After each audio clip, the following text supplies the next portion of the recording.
नमस्कार, one India Hindi में आपका स्वागत है। मैं हूं शिखा धूरिया। निजीकरण का विरोध अब तेज होता जा रहा है। बैंकों के निजीकरण के खिलाफ सोमवार और मंगलवार को सार्वजनिक क्षेत्र के बैंक के लाखों कर्मचारी हड़ताल पर थे।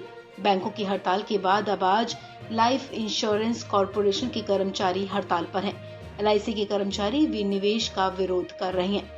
आपको बता दें, all India insurance employees association का कहना है कि उन्होंने केंद्र सरकार के 3 प्रस्ताव के खिलाफ उद्योग में अन्य ट्रेड यूनियन के साथ हड़ताल का आह्वान किया है, क्योंकि वो बीमा उद्योग देश की अर्थव्यवस्था और लोगों के हित में नहीं थे।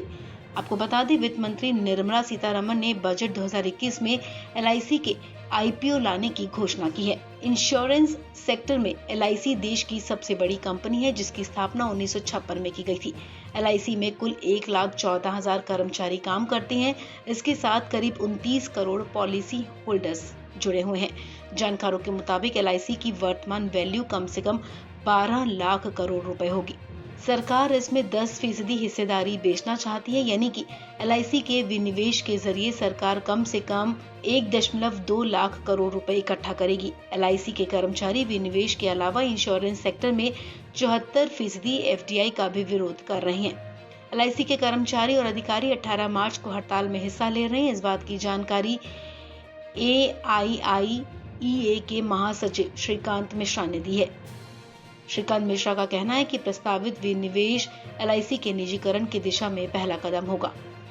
IPO इसके निर्माण के बहुत उद्देश्यों का उल्लंघन होगा। LIC के कर्मचारियों की मांग है कि केंद्र सरकार LIC का IPO ना लाए। इसके अलावा PSU और फाइनेंशियल इंस्टीट्यूशंस में हिस्सेदारी ना बेचे। आपको बता दें, इससे पहले 15 और 16 मार्च को 2 दिन बैंक के कर्मचारी हड़ताल पर थे और बैंक बंद थे।